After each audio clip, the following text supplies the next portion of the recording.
So now, that's right. He shows it again to Isaac in 26. He's going to make the promises again to Jacob in 28.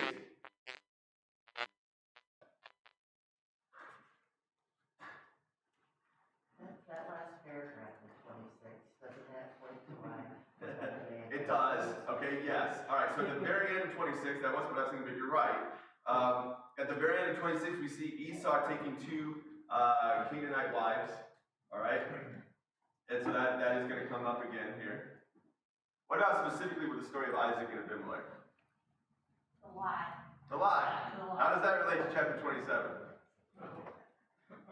Because Jacob Right. lies to his father. Right. Okay, so we have this series of deception and lies, right? And really, it actually started all the way back with Abraham.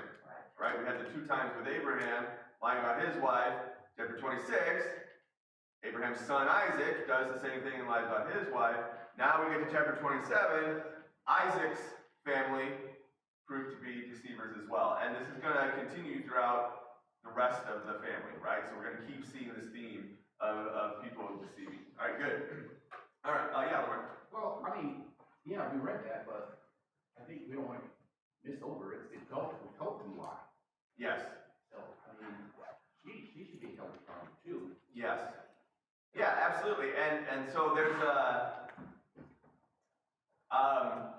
children tend to, in this case, she specifically, right, it was her idea. We'll talk about that. But even beside that, children tend to repeat the errors, the sins of their parents, right? That's just, unfortunately, the way it goes. And it's a warning to us as parents. It doesn't mean that we're necessarily terrible people, but it just, we need to be very careful what we're showing and what we're teaching our kids, because whatever errors we have in our lives, it's likely they'll pick it up. That tends to be the way it goes. All right, so before we get into chapter 27 specifically, let's have a word of prayer. Almighty God, we thank you for blessing us. We thank you for our health, for our safety, for being able to be here to come to study your word and to learn about you. We pray that all that is taught, all that is said this morning might be according to your will and might be helpful to us to serve you better and to be able to go out and teach others as well, to be able to have better relationships with you and better relationships with each other in your service. In Christ's name we pray. Amen. Okay, so as we've been going through Genesis, we've been talking about these themes, about how we learn about God and then we learn about our relationship with Him, and therefore we learn about our relationship with each other. And this is very much where the story starts to pick up, how people's relationship with God affects their relationship with other people, and specifically with their families. All right, so chapter 27. We see that we kind of jump in the story to when Isaac was old. And we're told specifically he's old, his eyes are dim, and that he can't see. And so he calls Esau. We're told it's specific, reminded that he's his older son, calls him to him, and says, look, I'm old. I don't know when I'm going to die, so I want you to go out and hunt. We know Esau was a good hunter. Go out and hunt, make food, make delicious food from the game that you hunt, and then bring it to me so that I can bless you. In other words, before his death, he's trying to give the blessing to his son. But Rebekah was listening and overheard the conversation. And so she goes and repeats the conversation to Jacob and tells Jacob what they said. And so she tells Jacob to go and get 2 goats from among their flock, bring them to her, she'll prepare the food, and then Jacob will take them to his father to receive the blessing. So Jacob has a concern about that. And the concern, as we've already been told, is that Esau is hairy. But Jacob is smooth-skinned, and so he says, well, if he touches me, I might seem like a deceiver to him, and then I'll get a curse instead of a blessing. And Rebekah says, don't worry about that. Your curse will be on me. So go, obey my voice, and bring them to me. So Jacob does it. He does as she asks. And in addition to the meal that she makes, takes the skins from the goats and puts them on his arms and on his neck so that he would be hairy because he would have the goat skins on him. So he does. So he goes, he takes it to Jacob. He says, my father, here I am. And Jacob asks, who are you? He can't see. And Jacob says, I am Esau, your firstborn. I've done exactly what you asked me to do. Here's the food. Come, eat the game so that you may bless me. But Isaac said, how did you find it? How did you get it so quickly? He was supposed to go out and hunt to get it. It would have taken a long time. So he says, how did you get it so quickly? And he says, because the Lord your God granted me success. So Isaac's still not convinced. And he says, well, come near, come close so that I can feel you. And he feels him, and he feels the hair, and he says, well, it's the voice of Jacob, but it feels like Esau. And so he didn't recognize him. And so he asks a third time, are you really my son Esau? And Jacob says, I am. And so he says, bring it near to me so that I might eat it and bless you. And so he eats and he drinks. And his father says, come near and kiss me. So he comes near and he smells Esau. He also put on Esau's clothes. So he smells Esau's clothes and the smell of the field. And he says, this is the smell of the field that God has blessed. And so he gives a blessing to Jacob. And he says, but God will give you the dew of heaven, the fatness of the earth. Your food will be plenty of grain and wine. He said, people will come and serve you. Nations will bow down to you. Your brothers will bow down to you. And you'll be lord over your brothers. And your curse will be on everyone who curses you, and a blessing on those who bless you. And so as soon as he had finished blessing Jacob, Jacob goes out and Esau comes in with his meal. With his game. Esau prepares the meal, brings it to his father, says, come, father, eat of the food so that I may bless you. And Isaac says, who are you? And Esau says, I'm your son, your firstborn, Esau. And then we're told that Isaac trembled violently, or literally trembled with a very great trembling. And he says, well then, who was it that just hunted game and brought it to me that I ate and I blessed it? And he's the one who's going to be blessed. And then when Esau heard that, it said he cried out with an exceedingly great and bitter cry and said to his father, please bless me also, Father. And at that point, Isaac figures it out and says, your brother came deceitfully. He tricked me, and he has taken away your blessing. And Esau says, well, he's named right then. He's rightly named Jacob because he's supplanted me 2 times now. Taking away the birthright, and he's taken away the blessing. And he says, haven't you reserved a blessing even for me? And Isaac said, I've made him lord over you. I've given him the fatness of the earth. And what else could I give for you? And Esau says a third time, if you only have one blessing, is there something you can bless me with? And he lifted up his voice and cried. Okay. So Isaac, his father, answered and does pronounce a blessing on him. But the blessing is that away from the fatness of the earth and the dew of heaven you will live. And by your sword you shall live. You will serve your brother, but when you grow restless, you shall break his yoke from your neck. And so, because of that, Esau hated Jacob. And because his father had blessed Jacob instead. And he said, the days of mourning for my father are approaching. In other words, my father is old, he's going to die, and after he dies, I'm going to kill Jacob because he hated him so much. But his plans, people knew that. I'll get you 1 second, I'll come back to you guys.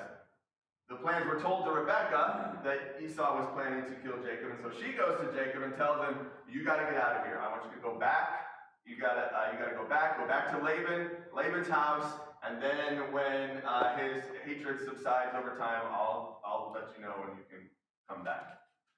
All right, we'll stop there and we'll go on. All right, I got two hands. First Joel, and then Well, I didn't live back then, and so I didn't appreciate fully maybe the importance of customs.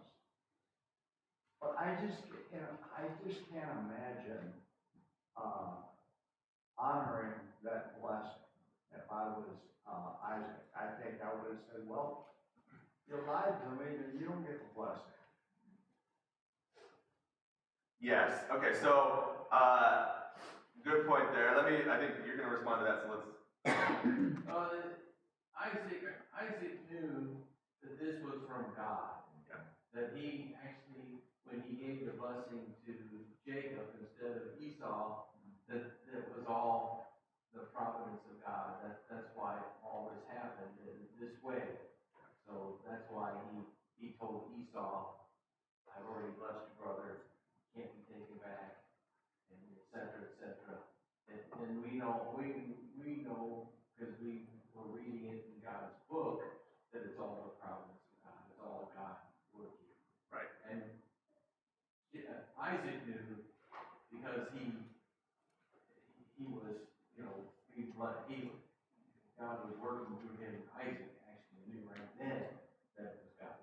Yeah, I think that's right. So I think, so I do think it's important to point out, like you said, we do need to understand the importance of customs. These are things that we don't necessarily, these aren't just, we don't understand it because these aren't, we might bless our children, just say something nice. This isn't just him saying something nice. This is a custom, this is extremely important to them. But I think the bigger point is what Tom said, that in these specific cases, and we're going to see these later in Genesis as well, these blessings are prophetic. They're from God, okay? Notice he says, may God give you the dew of heaven, right? He's pronouncing the blessings of God on them, and they're prophetic. These are things that are going to happen, and so God is behind this, and so he can't just take it back. So I agree with that. Yes, go ahead, and then I'll get you. I think there's two things we got to remember. Who's behind it and the changes that eventually come after it. Who's behind it is God, because God revealed it to Rebekah that these things are going to happen. It doesn't mention that God revealed it to Isaac. I've never read that. And then, since we know Rebekah is behind it, here's the change. If Jacob was supposed to receive Isaac's stuff, that ain't the way it happened. He did not receive Isaac's stuff because he didn't want anything from Esau. Esau received Isaac's stuff. So you got to notice who's behind it and what change was made, and there's a reason for that. Yeah, okay. Well, basically what he said is because Rebecca knew when God told her she was carrying the twins that the older was gonna end up serving the younger one. So in a way, she knew Jacob was gonna get the blessing, but she had to do this elaborate plot just to make sure he gets it. Yeah, and that's what I think we'll go through it. So yes, she knows that, and God is behind. God would have ultimately blessed Jacob. We know that was his decision already. It doesn't mean it had to happen this way. That's right. Right. That's right.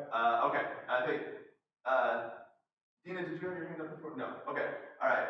Armenia, and then.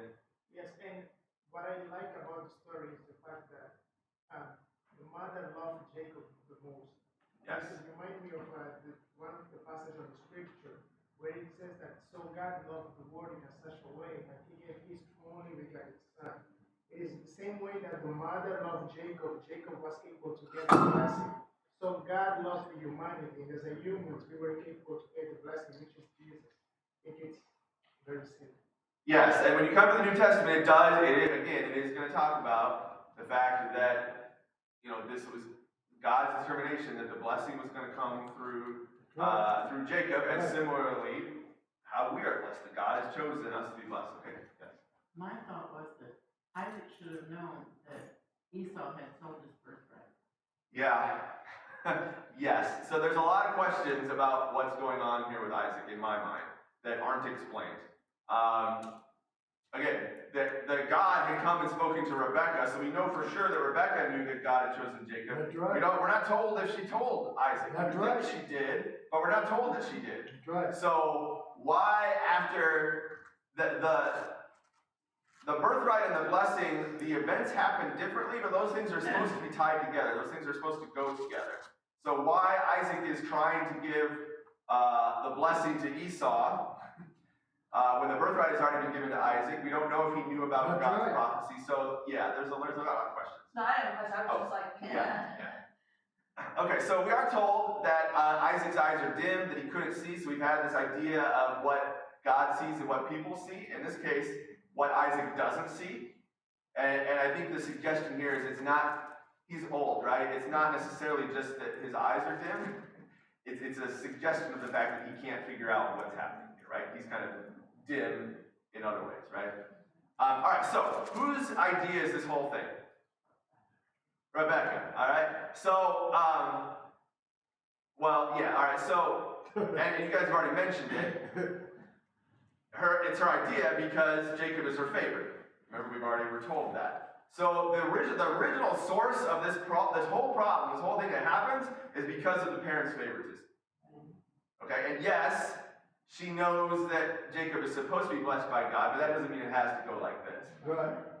Back in chapter 25, verse 28, Esau was Isaac's favorite, which again may play into why he's still trying to give him the blessing. Jacob is Rebekah's favorite.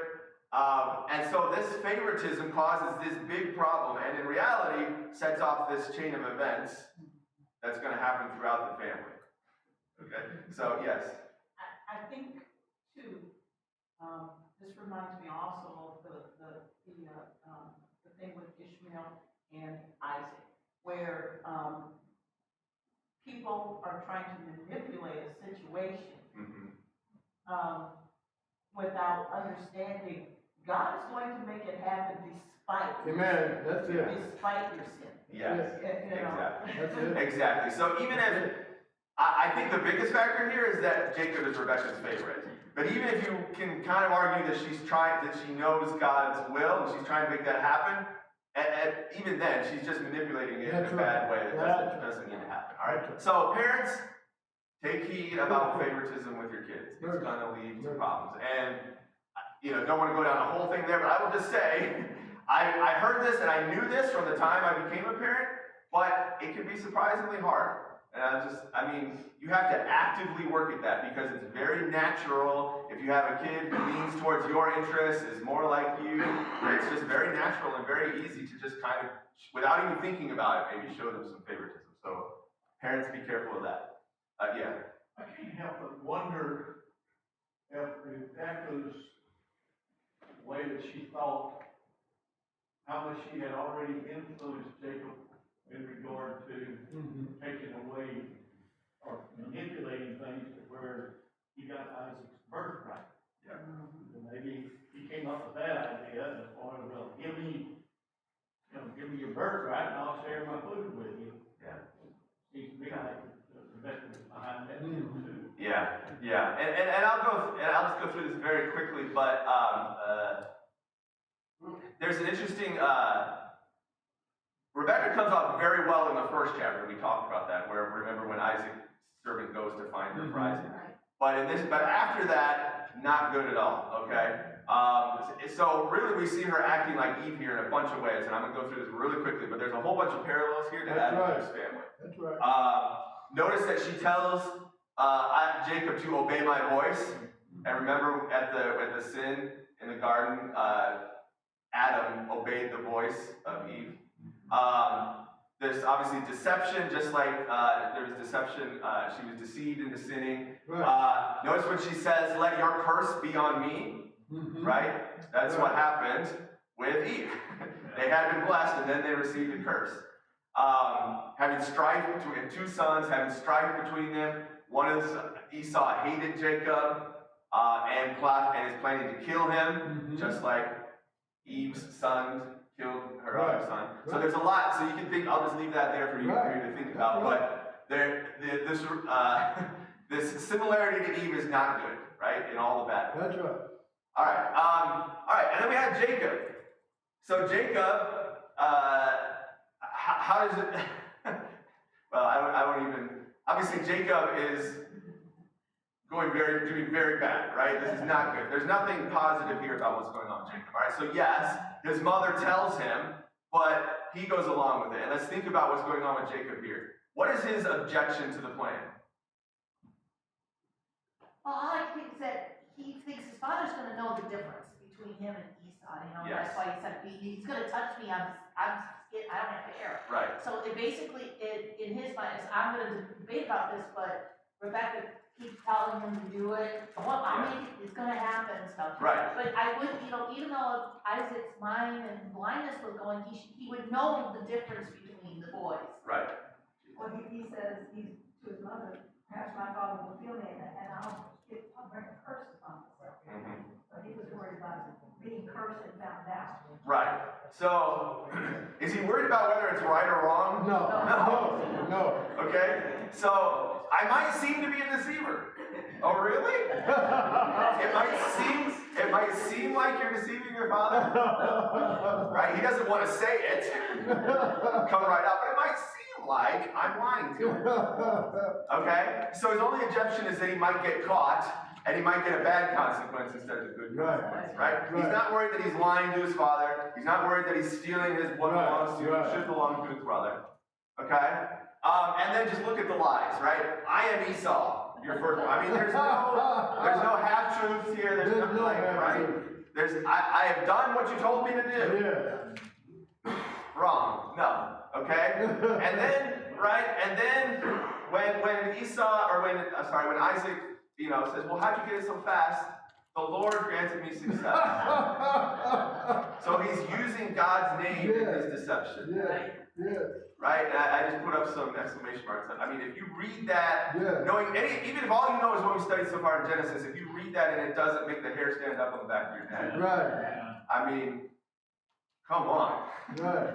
Right? Just think about Jacob. Is this a person who has any regard for God at all? No, he's not. Okay? And then a third time, are you really my son Esau? Yes, I am. Okay? All right, again, when the Bible's repeating these things, so it's just emphasizing what's going on here. All right, Lamarck and then Brent. Yeah, I'm surprised that he didn't use his hands to get a feel with his face. Well, that's true. Yeah, that's true. Well, other parallels when Adam said to God, well, the woman you made. Mm-hmm.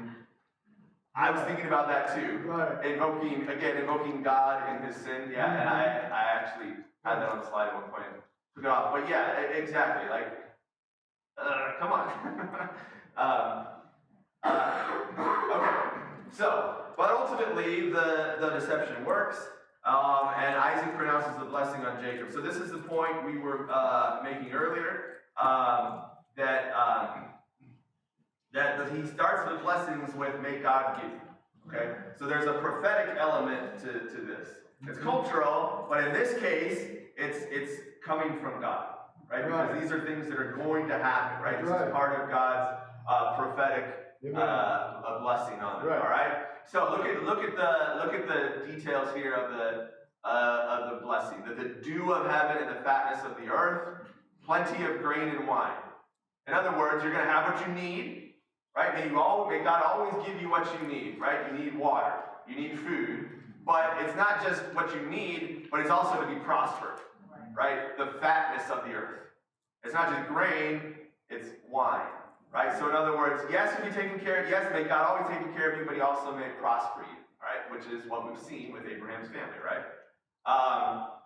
Nations will bow down to you, all right? So we'll think particularly later in Genesis about Joseph, right? About all the world of the nation. It'll talk about all the nations of the world coming and bowing down before Joseph, right?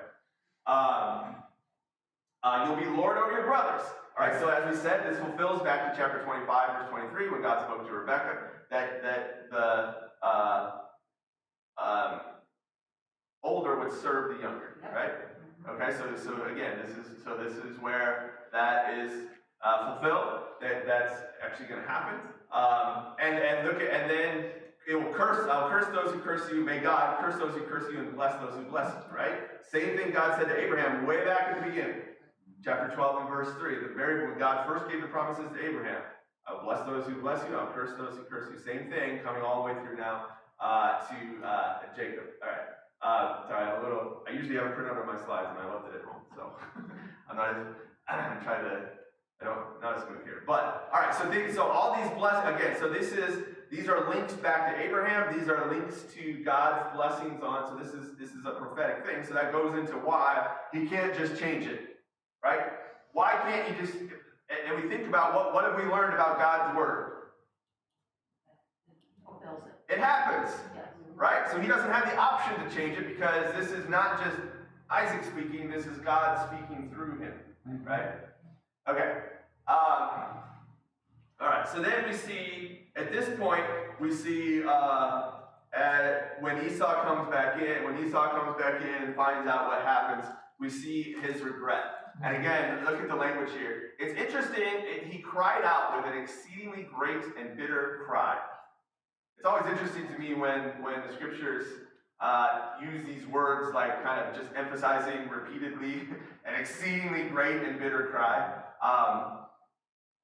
And it is interesting, kind of starting here with, up until now, a lot of Genesis has just been kind of telling the story without a lot of details about how people think or feel or their emotions. That starts to change, and we get insights into how the details of how people are thinking. And you see the effect this has on Esau. Because at this point, he gets it, right? And he is incredibly upset about it. And you start to feel for him. You kind of feel bad for him. But when you read it, right? And the 3 times he's asking, don't you have any blessing for me at all? And the end, and here's the point, is he not rightly named Jacob? Why? Why does he say that? Sorry? Yeah, he's a deceiver, right? Or remember the supplanter, the one who grabs the heel? And so he says, he's supplanted me twice. Or, some say he cheated me twice. In other words, he's literally saying, he Jacobed me twice. Right? He took the birthright and now the blessing. Yeah. Well, the first time, though, if he didn't take it from him, he gave it up for him. Yes. He just suggested it, and right. So that was a little hard to give Jacob all. Right. And it's hard. The reason we feel a little bad for Esau here is because in this narrative, it really doesn't seem like Esau does anything wrong. Okay? But, to your point, we know some things about Esau and his character already.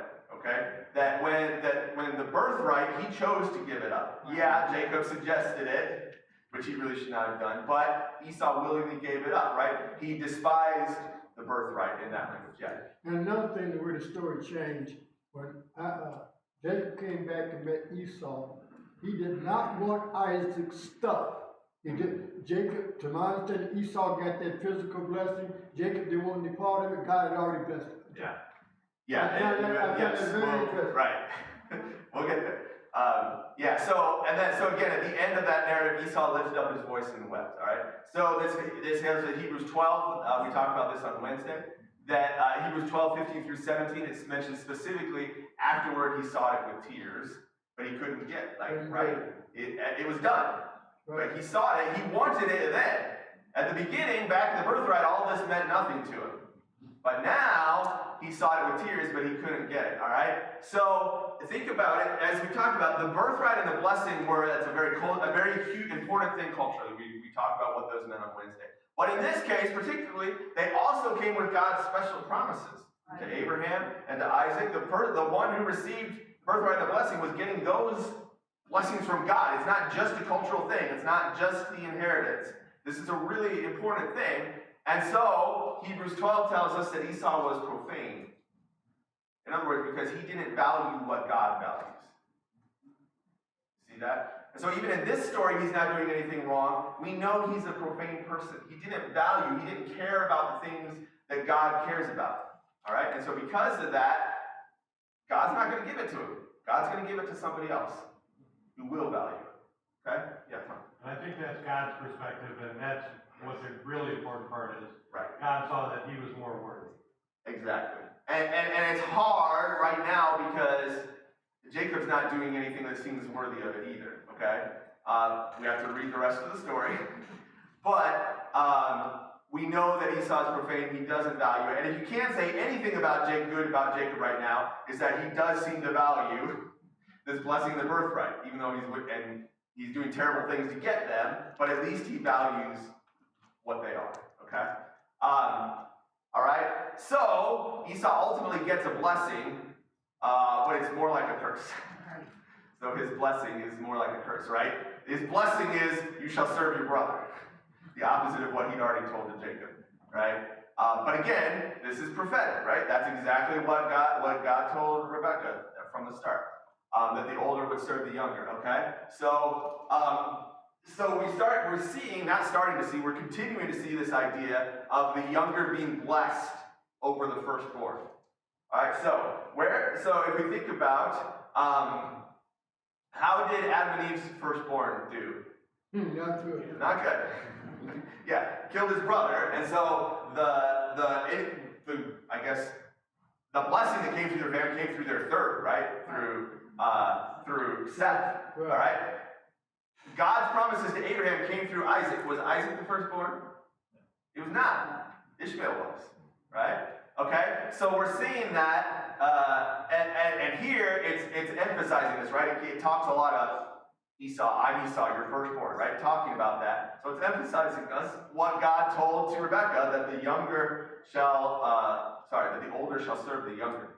And that is going to continue and be an important point. The New Testament is going to pick that up, and we'll say that a little bit, but just keep that in mind for now, this theme is going on, all right?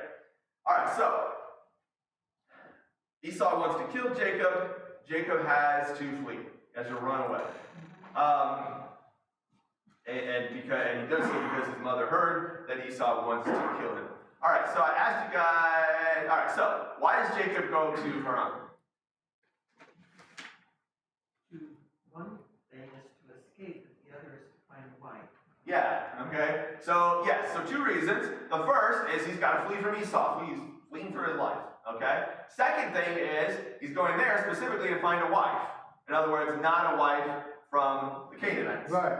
So Rebekah kind of uses this as an opportunity to be like, well, I mean, it doesn't say this exactly, but you can see the thinking, right? He's got to run away anyway. Let's go back to Haran and get a wife, because that's an important thing as well. Similar thing when Abraham was old, now Isaac is old. All right. So she talks to, she tells him, but then she goes and talks to Isaac about it, and Isaac agrees with that. Yeah. But the difference is, Isaac didn't go back there, the servant went back there. Now Yes. Jacob's going back to the still wife. Yes, right. Okay, so what are the similarities to that story in chapter 24 where they find a wife for Isaac?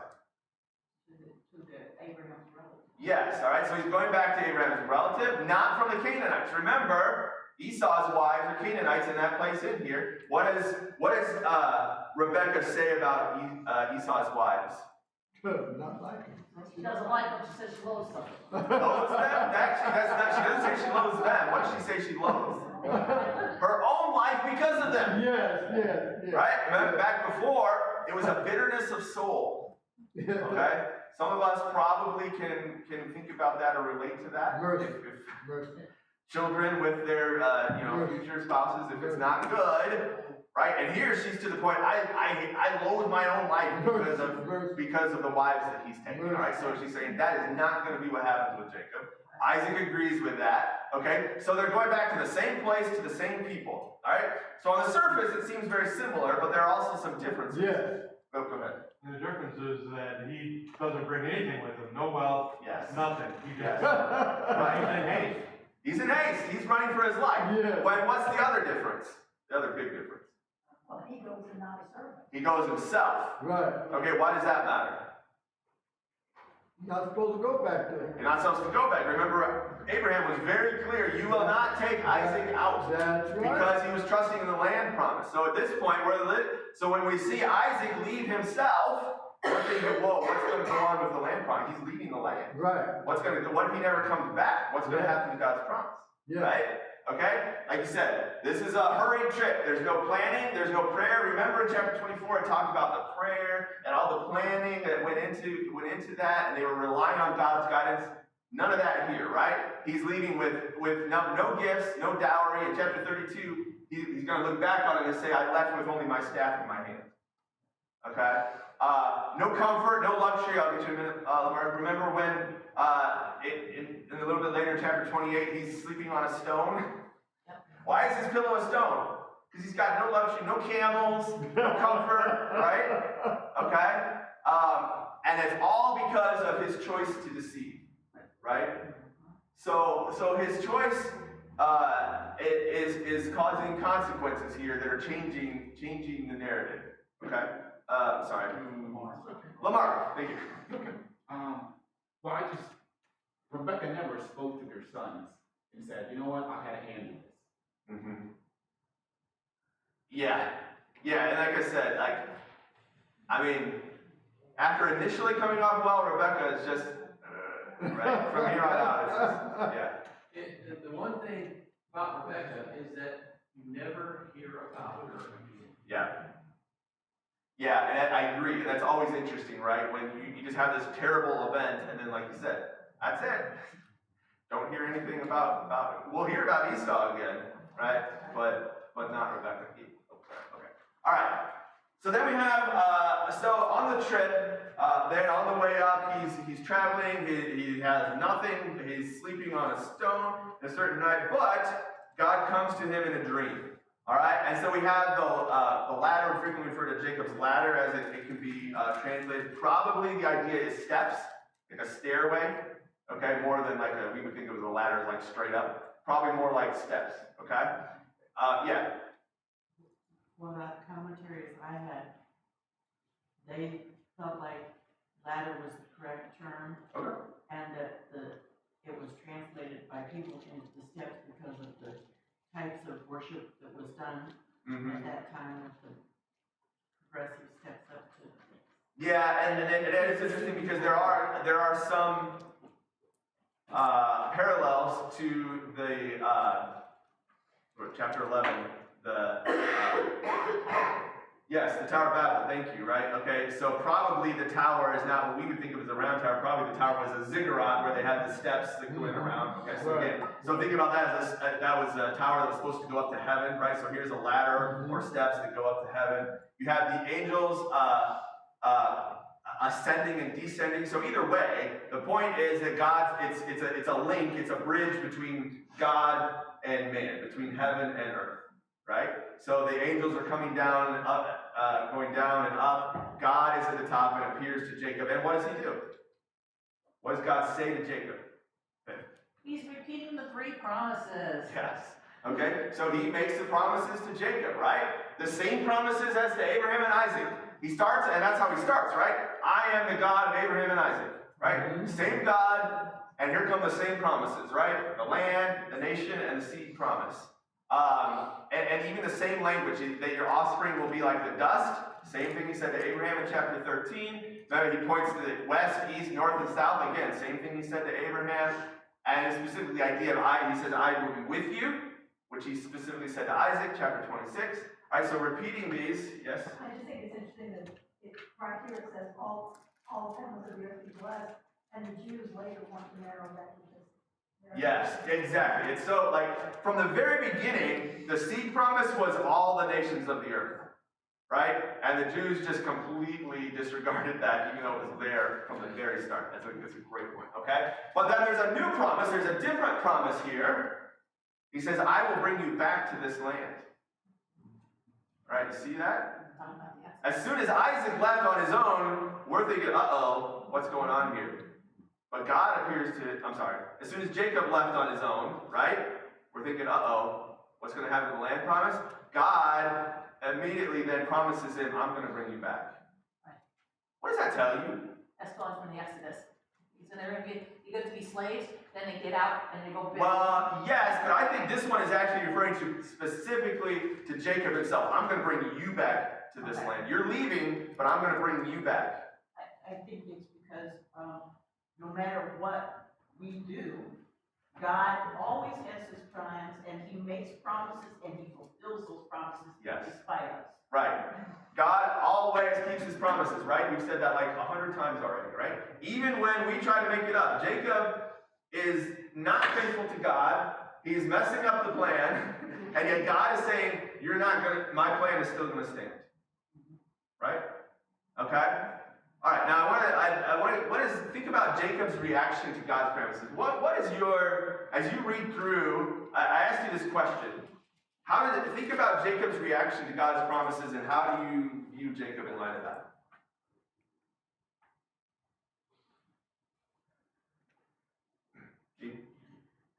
I can't, well, first he's good, he says, how awesome is this place, you know, but I don't like his next thing. Okay, and what's that? Because he says, he makes this vow, Yeah. if God will be with me, and will keep me on this journey that I take, and will give me food to eat, and garments to wear, and I return to my father's house, or he's like giving God a laundry list of, here's what you gotta do, so that then I will do. Then you'll be my God. Yeah. Do all these things. Then Yeah. you'll be my God. Yeah, on the surface it kind of starts okay. Like, wow, God is in this place and I didn't know it. How awesome is this place? But on the other hand, like, really? I mean, God's everywhere, right? Like, you're so impressed. I mean, I understand in a sense, it's like he's got the sense of awe that he just saw God right here. So maybe we'll give him a little pass there, okay? He's afraid. We're told he's afraid, which again is a very normal reaction to actually seeing God. Okay, so that's okay. But then, right, the biggest little word in the Bible, if. Right? And it's really easy to skip over what he's saying here. Cutting the deal. But he's cutting a deal, right? He's testing God. Is that the way it works? No, Who does the testing? like that. God does the testing. We don't get to test God, right? In other words, he doesn't trust what God just made all the same promises that he made to Abraham and Isaac. But when Jacob hears it, he says, oh, well, if you'll take care of me, right?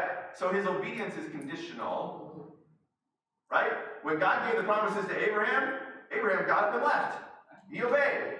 But Jacob is saying, okay, I'll test you, and if you're gonna do, and then like you said, if you'll do this and this and this and this and this and this and this, if God completely takes care of everything for the rest of my life, then I'll give you a tenth back. Wow, thanks a lot, right? So in a sense, this is the beginning of the idea of tithing, but it's like, I mean, it's really not good, okay? And even then, he erects a pillar, which on the surface might seem good, but when we look a little deeper, pillars are almost never actually a good thing. Pillars are actually a part of idol worship. And if you just kind of look through the script, pillars are good things. What would Abraham and Isaac do when they met God? What? They built an altar. An altar and worshipped. Yep. But he builds a pillar. And by the way, in Deuteronomy 16, under the law of Moses, pillars are going to be specifically forbidden. And it says God hates them. So again, it might seem like we just read through it quickly, it might seem okay, but I don't think it's actually a good thing at all. All right? So, again, I don't really, even after receiving God's promises, there's still really nothing good going on Jacob's end here. Okay? So it immediately makes us question, if Jacob is not faithful to God, why is God blessing him?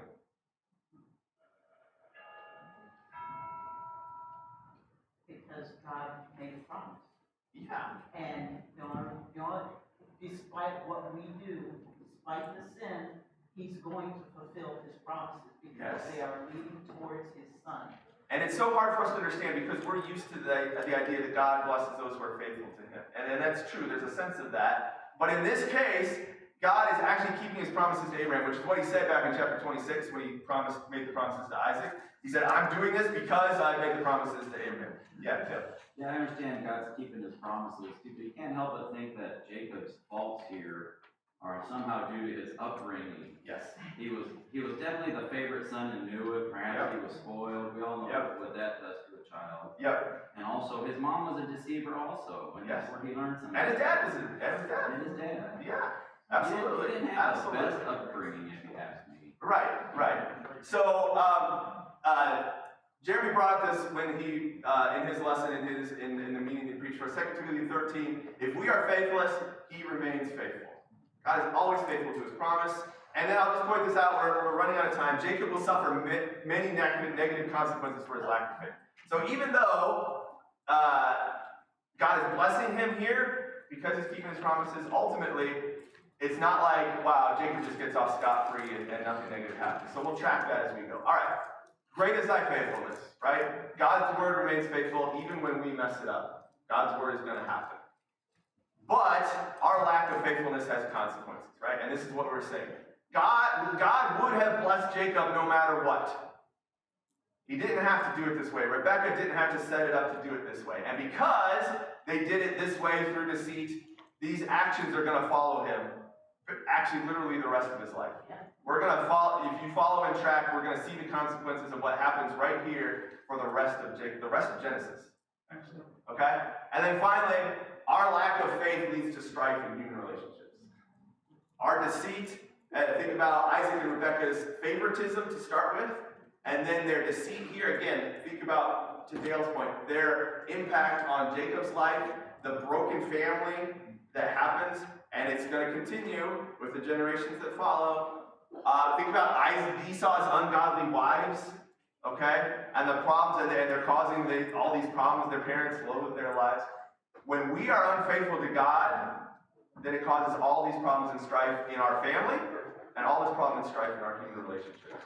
Okay? And that's going to happen again for the rest of the book. All right, thank you very much.